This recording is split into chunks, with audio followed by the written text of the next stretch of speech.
So this is number 67 on Best Ever Albums, Top Albums of the 1970s. It comes in at number 7 in 1973, 272 of all time. It is not on Rolling Stone's Top 500 list. So this record was recorded from August to October of 1973, and it was released on December 5th in the United States and December 7th in the United Kingdom. So a little interesting tidbit there. But late 1973 is when this comes out. It's the third studio album by Paul McCartney and Wings, but it's the fifth McCartney album post-Beatles. He did 2 solo albums. He did McCartney and Ram, which we covered before, and then he did 2 other Wings albums prior to this one.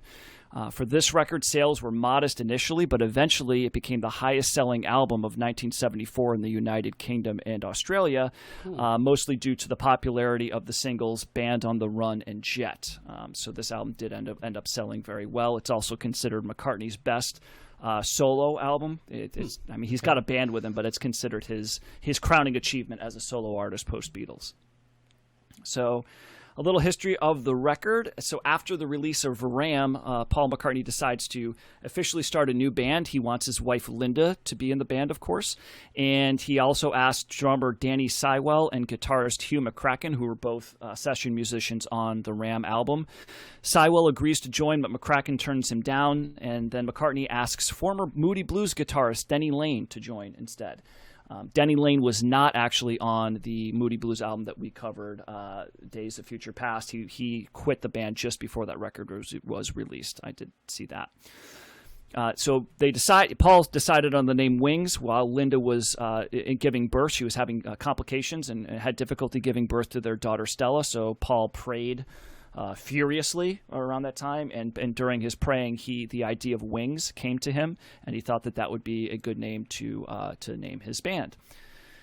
So in December 71, they released their first album, Wildlife. The album is panned, and McCartney found himself being criticized once again in the press. This is early, and not too long after the Beatles breakup, and a lot of people were criticizing him for being the catalyst behind the breakup of the Beatles. Also, people didn't like the fact that he had Linda in his band, didn't feel like she really belonged there, so he was getting kind of slammed in the press. In 72, they add another guitarist, Henry McCullough, to the band. And then they do a couple of interesting things. He releases a single, Mary Had a Little Lamb, which is exactly what you think it is. It's a legitimate attempt by him to do a children's song. You can actually listen to that on Spotify if you'd like. This seems like the kind of shit that he and John Lennon were fighting about. You know what I mean? Yeah. I feel like that's a key dividing line there. You don't think John would have been about setting up Mary Had a Little Lamb? Oh, I know how he felt about Maxwell's Silver Hammer. Yeah. Mm-hmm. That's right. Yep. They released their second album in 1973 called Red Rose Speedway. Again, that doesn't do too well. This is around the time that they also record Live and Let Die for the James Bond film of same. Love that same. Yep. So that became one of their most popular songs. That's interesting because I hate that song, Josh. So we may have difference of opinion. Even there. the Guns N' Roses version. I hate both of them. Yes. Oh man. Because I hate the song. Yeah. Okay. So McCartney at this time wants to reestablish his career, wants to put himself back on the map as a legitimate songwriter. He wanted to record outside of the United Kingdom, and he asked his label EMI to provide him with a list of their studios outside of England, and he decided to choose their studio in Lagos, Nigeria.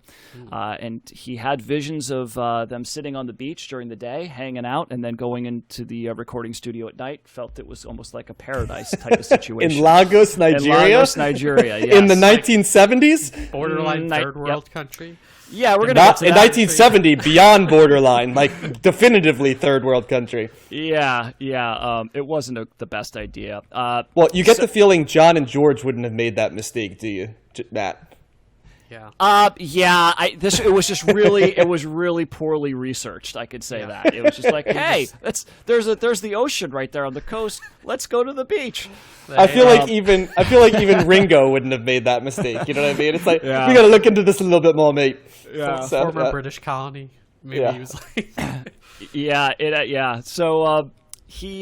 So they start the rehearsals on McCartney's Scottish farm, but before the band leaves to go to Nigeria, Henry McCullough and Danny Sywell leave the band. They quit. They were they disenchanted with several aspects of things that were going on, including Linda's inclusion in the band. They weren't too happy about that. They weren't too happy with McCartney's domineering personality and the fact that they weren't really getting paid to their satisfaction. So they leave, and so this really makes Wings a three-piece with Paul, Linda, and Denny Lane.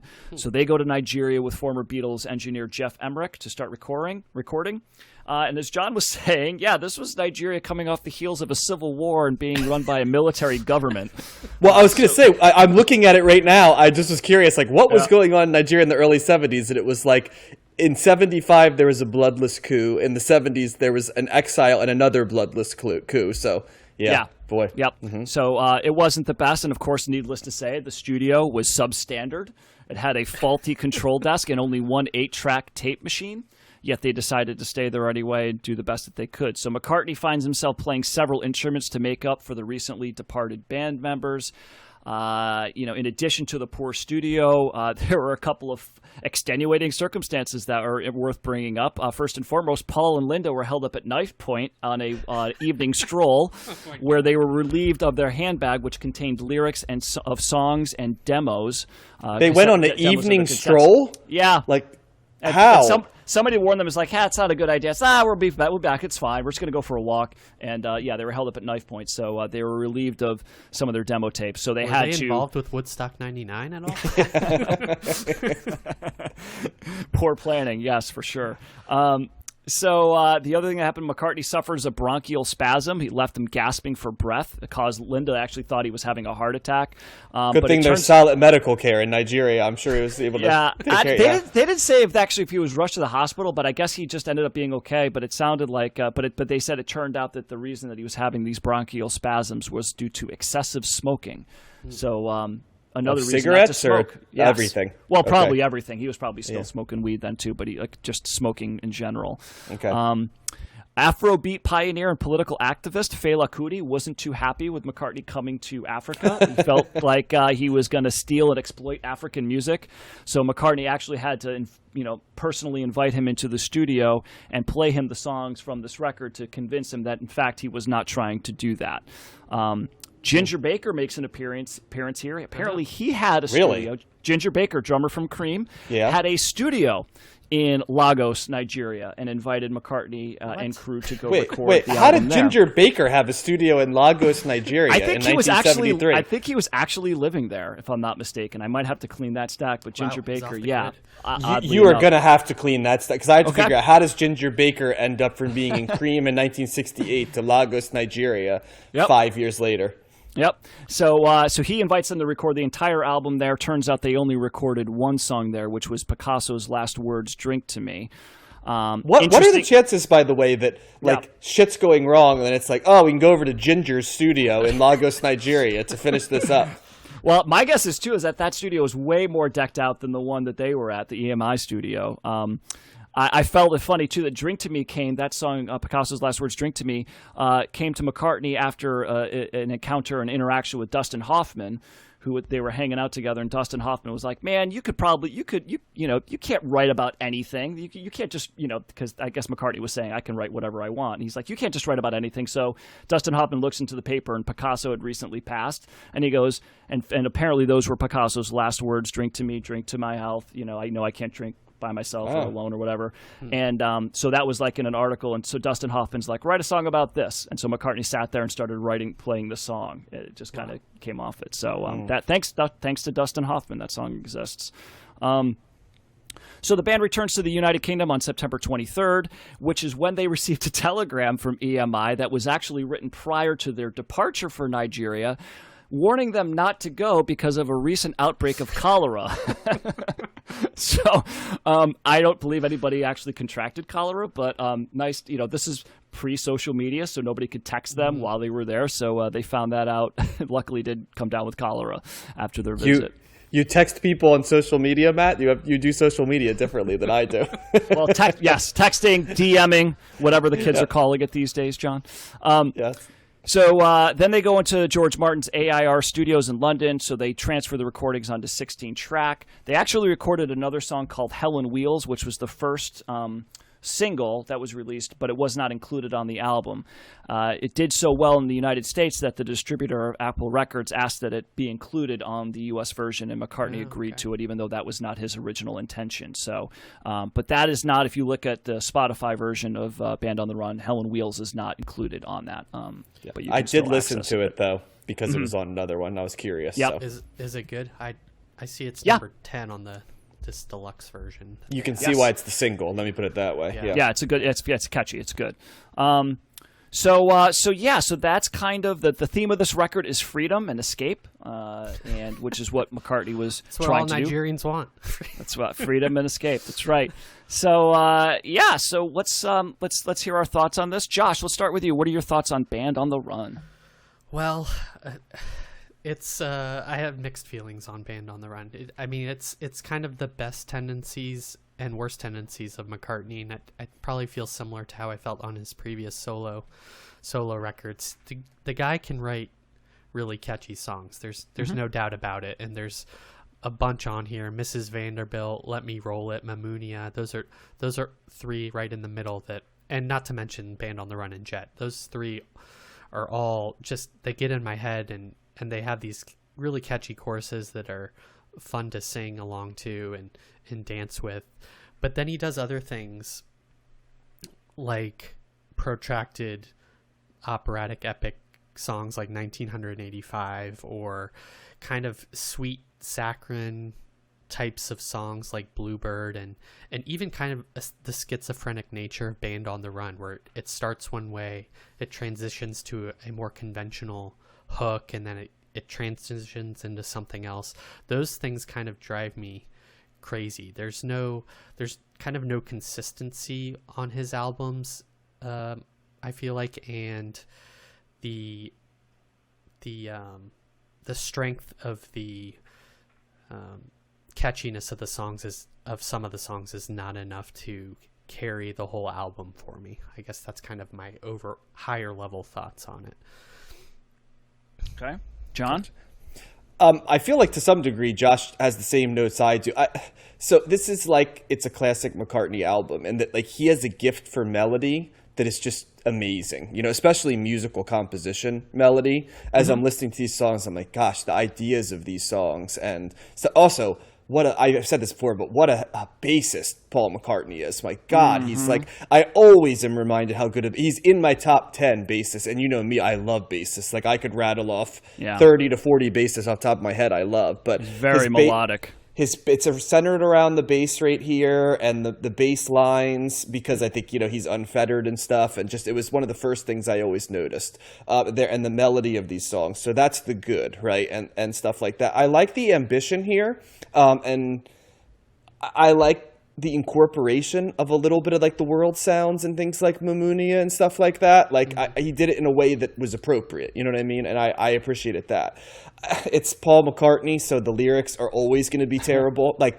And they were particularly bad on this album. And it's like one of these things where he can write a song like Miss Vanderbilt, which musically is impeccable. It's such an earworm, right? Like it immediately gets to, went to the corner, dun, dun, dun, dun. But like as you're listening to the lyrics, you're like, this is just, and the repetitiveness works musically, but then sometimes sonically, like Jet is a good example. Like he goes about 2 times too often with that chorus. You know what I mean? It's like dial that down at like, make that 3 minutes and 30 seconds instead of 4:09. You know what I mean? I don't need like the run back the 5th and the 6th time. There's just not enough going on.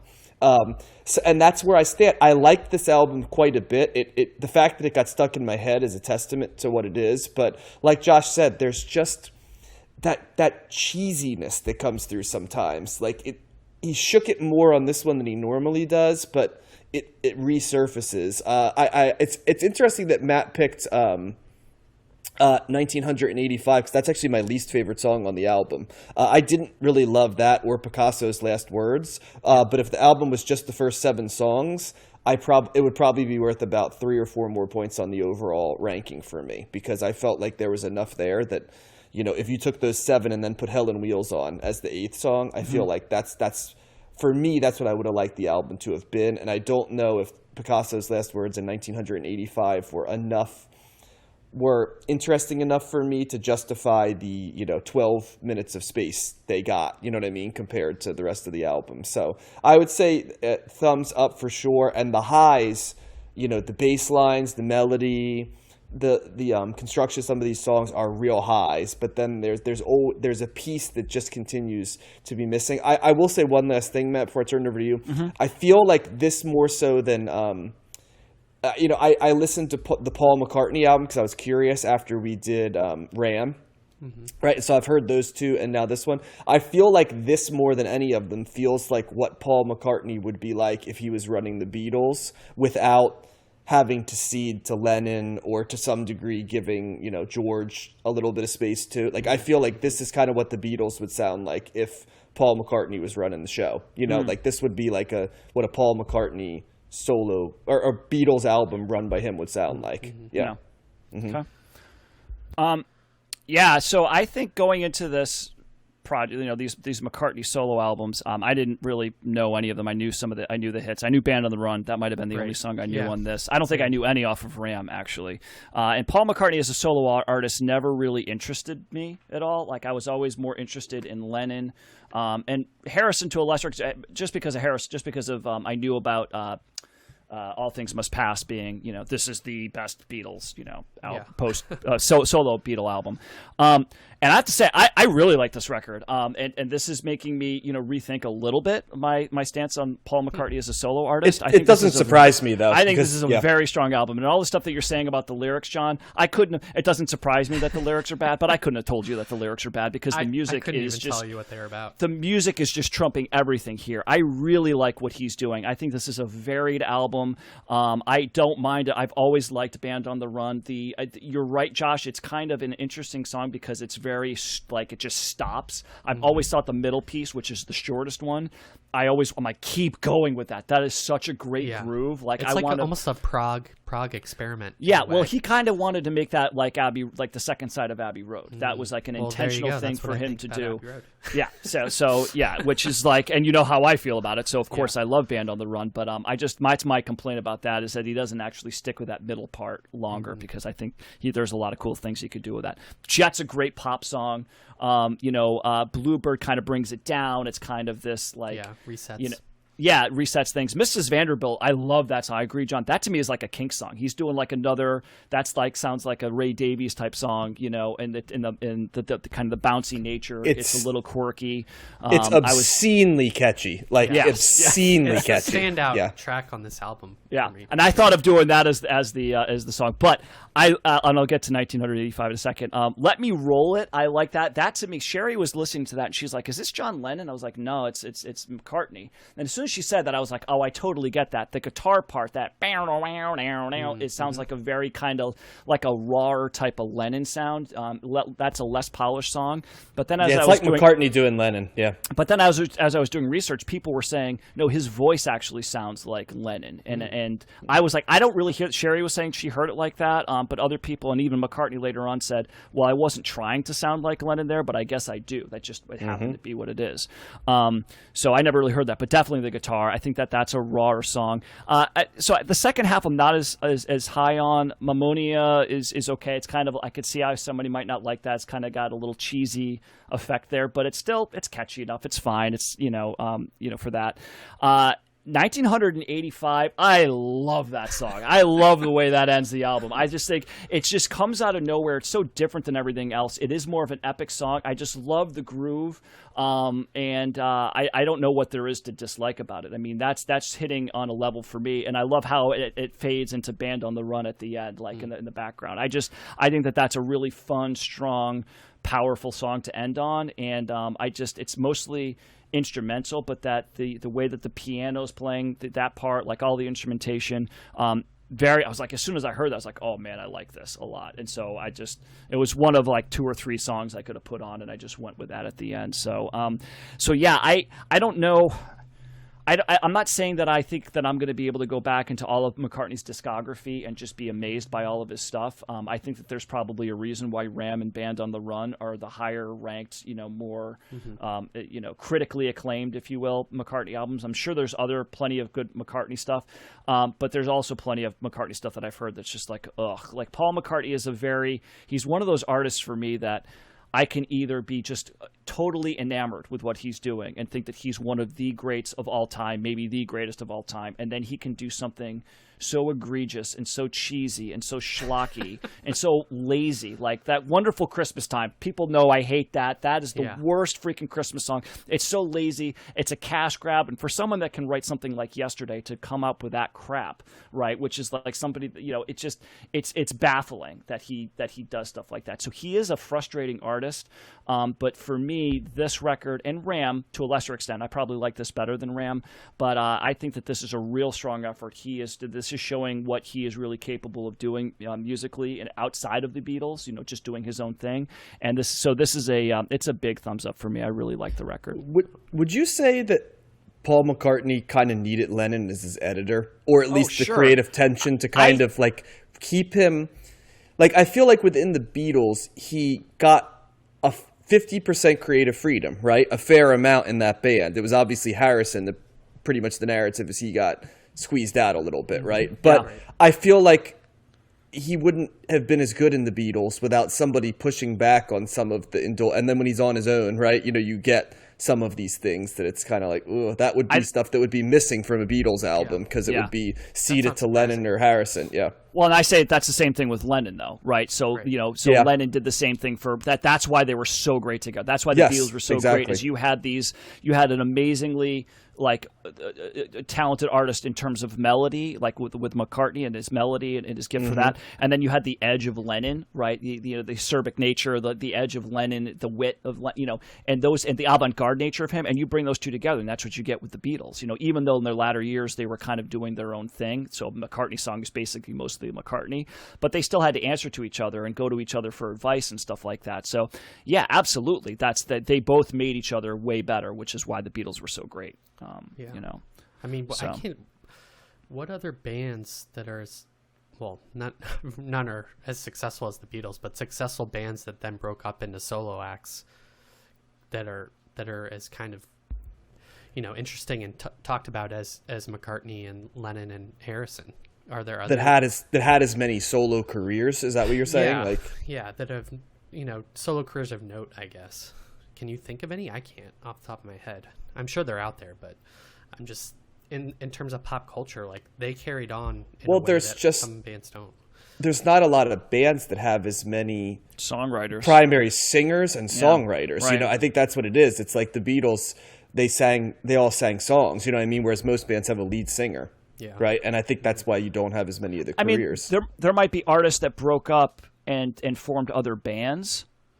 But not really the solo career. So that's a good question, Josh. I don't know, because I'm going through all these 60s acts like The Who and the Stones and Zeppelin. They all stayed together. They either stayed together or like The Who, like Townsend did his own stuff, but like, we already talked about the Chinese, cowboy album. You know what I mean? Like Townsend's not known for being a solo artist. You could make the argument that McCartney, Lennon, and Harrison all had their moments in the sun, as solo artists. That's a good question. Well, and there's plenty of people who broke off as the lead singer of a band and had a career. You know what I mean? Like most notably, like Ozzy from Black Sabbath, right? And then, different stuff like that. Peter Gabriel, Sting. Yeah, Peter Gabriel, Sting, exactly. Yep. Mm-hmm. So yeah. And then usually the other members of the band would have their own solo albums, but it would be instrumental or Rusty. Exactly. Faces. He did that. Yeah. I like in Picasso's last words. I like how they sprinkle in notes from the other songs at the beginning, kind of tie the album together. They do that in 1985, but I wonder if it would have been a stronger finish if they had ended with Picasso's last words. But to me, 1985 is like more of that epic finale of the song. It's like the set closer. Is kind of how I viewed that. I could see that being on tour and that being the last song, and they're just rocking out, like going into solos and like extending that on, and just like and it gets louder and the horns come in. It's like a bombastic type song. Yeah. I can't say this for certain, but I'm gonna guess if Live and Let Die was before this, I'm going to guess they closed every single freaking show with Live and Let Die, Yeah. because that song was literally written to close a concert. I feel like that's the only reason that show that was, written was to close a concert. Kind of like Rosalita for, Springsteen, right? It's like a song that's purpose is to close the concert. So Well, and they had pyro for that. They always had pyro for Live and Let Die. Right. That set as well. So yeah, I guess it sounds like two. Anything else, you guys? It sounds like 2 thumbs up from me and John. Josh, are you thumbs down or are you thumbs middle? Yeah, I'm like 45-degree angle maybe. I could definitely if these certain songs came in rotation, I'll always remember them and like them. But that album. Did you like Ram better? Is that safe to say? Or I was thinking about that earlier. I don't know. I'd have to go back and listen to it. Probably back to back would be the best way to compare. This does not have that DIY indie strip down feel that Ram kind of had. This is definitely an album designed to be heard and played live. Whereas I think Ram was designed to kind of not be as bold as this. It was more of a artistic statement, whereas this is more of a commercial statement. I feel like. I'll have to check out that new McCartney 321 doc on on Hulu. It's like a 5-part series, I think, or something. Yeah. I wonder if he has stories from this era that would be more interesting than that's where Rick stuff. Rubin interviewing him, right? I got to get Hulu for that. I hope it's that, because there's so much Beatles stuff already. I don't know if there's anything that's not turned. Yeah. No, Rick. I heard an interview recently with Rick Rubin, and he was like, "No, actually," and he was asked. I think Maron was asking him about that, and he was like, "Is it hard to get new material?" He goes, "No, I was actually able to get some interesting stuff." So, maybe that's worth checking out. Possibly future movie segment. Future movie segment. There you go. So a couple things to wrap this up, because this is the last time we're covering Paul McCartney, and I think any Beatle, I think we're done. This is like the cap on all the solo Beatles and the Beatles and all. So we've been Beatled out all this time, but not Double Fantasy by John Lennon. I don't think. We're not doing Double Fantasy. No, no, I don't think that's even close. So Wings did undergo several lineup changes over the years of their existence, but they released 5 more albums, disbanding in 1981. McCartney has released a total of 15 solo albums and 7 with Wings. He was inducted into the Rock and Roll Hall of Fame for the Beatles in 1988 and as a solo artist in 1989. So that didn't take long. He was knighted in 1997, officially becoming Sir Paul McCartney. Nice. And go ahead. I said nice. Nice, yeah. And depending on which list you look at, because I did want to find this out, I knew that he was he the richest, musician alive right now, the artist of all time. So depending on which list you look at, he is one of the 3 top richest musicians in the world. Wow. Can either of you think of the other 2? Wow. Beyonce?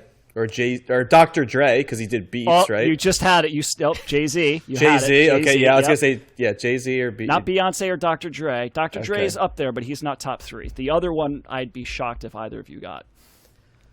Because it's not a traditional pop I was going to say, is it like the estate of Elvis Presley or something? No. The person's, he's alive, and he's a wow. he. Huh. I don't know. Pavarotti or something? Andrew Lloyd Webber. Oh, that makes sense, yeah. Yep. Well, yeah. So, and McCartney his estimated wealth is hovers somewhere around $1.2 billion. Wow, nice. Yep.